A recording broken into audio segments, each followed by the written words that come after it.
ഫേസ്ബുക്കിലും അല്ലാതെയും ഡീലിൽ ഏറ്റുമുട്ടിയ മുഖ്യമന്ത്രി പിണറായി വിജയനും പ്രതിപക്ഷ നേതാവ് വി ഡി സതീശനും 2006-ൽ പറവൂരിലെ ഡീൽ ആരുമായി എന്ന് വ്യക്തമാക്കണമെന്ന് വി ഡി സതീശൻ RSS ചടങ്ങിൽ പങ്കെടുത്ത ചിത്രം ചൂണ്ടിക്കാട്ടി മുഖ്യമന്ത്രി ചോദിച്ചു. പിണറായി വിജയൻ ലക്ഷണമൊത്ത RSS ഏജന്റാണെന്നും 1977-ലെ തെരഞ്ഞെടുപ്പിൽ ആ പിന്തുണയിലാണ് ജയിച്ചതെന്നും വി ഡി സതീശൻ തിരിച്ചടിച്ചു. ഡീലിനല്ല ജയിക്കാനാണ് വന്നത് എന്നാണ് കേന്ദ്രമന്ത്രി സുരേഷ് ഗോപിയുടെ പ്രതികരണം. കൊണ്ടും കൊടുത്തും ഡീലിൽ പോര് കടുത്തു. 2006-ൽ പറവൂരിലെ RSS ചടങ്ങിൽ വി ഡി സതീശൻ പങ്കെടുത്ത ചിത്രം ഫേസ്ബുക്കിൽ പോസ്റ്റ് ചെയ്താണ് മുഖ്യമന്ത്രിയുടെ കടന്നാക്രമണം.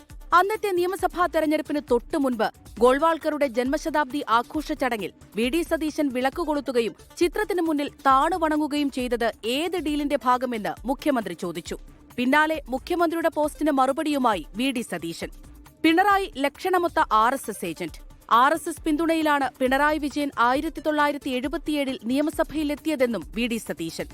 CPIM നേതാക്കളും RSS BJP നേതാക്കളും ഒന്നിച്ചുള്ള ചിത്രങ്ങളും വി ഡി സതീശൻ പോസ്റ്റ് ചെയ്തു. അതിനിടെ രാഹുൽ ഗാന്ധിക്കെതിരായ വിമർശനം മുഖ്യമന്ത്രി ആരോപിച്ചു. രാഹുൽ ഗാന്ധി ഈ അഖിലേന്ത്യാ നേതാവാണല്ലോ, പക്ഷേ സാധാരണ പ്രാദേശിക നേതാവിന്റെ പ്രാദേശിക പ്രവർത്തകന്റെ കാര്യവിവരം പോലും ഇല്ല എന്നാണ് വസ്തുത. കണ്ടാലും കൊണ്ടാലും പഠിക്കില്ല. പിന്നാലെ വിമർശനത്തിന് വി ഡി സതീശന്റെ തിരിച്ചടി. പിണറായി വിജയൻ രാഹുൽ ഗാന്ധിയെ എതിർക്കുന്നത്, രാഹുൽ ഗാന്ധിക്കെതിരായിട്ട് മോശമായ പരാമർശം നടക്കുന്നത് അമിത്ഷായുടെയും നരേന്ദ്രമോദിയുടെയും ഗുഡ് ബുക്കിൽ കയറാൻ വേണ്ടിയിട്ടാണ്. കാരണം കുറേ കേസുകൾ വെച്ച്, അദ്ദേഹത്തിനെതിരായിട്ടുള്ള കേസുകൾ വെച്ച് അവർ ബ്ലാക്ക് മെയിൽ ചെയ്യാണ്. തൃശ്ശൂരിൽ പാർലമെന്റ് തെരഞ്ഞെടുപ്പിൽ സുരേഷ് ഗോപിയെ ജയിപ്പിക്കാൻ കരുവന്നൂർ ബാങ്ക് വെച്ച് ED വെച്ച് ബ്ലാക്ക് മെയിൽ ചെയ്തതുപോലെ ഇപ്പൊ ബ്ലാക്ക് മെയിൽ ചെയ്യാണ്. അതിനിടെ ഡീൽ ആരോപണം BJP നേതാക്കൾ ഇന്നും തള്ളി. ജനങ്ങളുടെ മാറിയ ഒരു മനോനില, ഒരു മൈൻഡ് സെറ്റ്, ഒരു വോട്ടിംഗ് മൈൻഡ് സെറ്റ് മാറിയിട്ടുണ്ട്. അവരതിന് തയ്യാറെടുത്തുകൊണ്ടിരിക്കുമ്പോൾ ആ വഴിയെ ചിന്തിക്കാതിരിക്കാനുള്ള ചില ചെപ്പടി വിദ്യകളുമായിട്ടാണ് ഈ വാക്കുകളുമായിട്ട് ഇറങ്ങിയിരിക്കുന്നത്. ഡീലിന് ഞാൻ പീലിന്റെ വിലയെ കൽപ്പിക്കുന്നുള്ളൂ.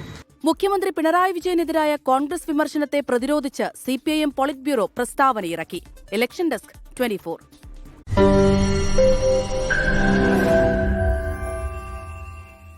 ലോകത്തെവിടെയായാലും ഏത് സമയത്തും 24 വാർത്തകളും ഓഗ്മെന്റഡ് റിയാലിറ്റി പാക്കേജുകളും എക്സ്പ്ലെയിനറുകളും വിശദമായി കാണാൻ ഞങ്ങളുടെ YouTube ചാനൽ നിങ്ങൾക്ക് സബ്സ്ക്രൈബ് ചെയ്യാം.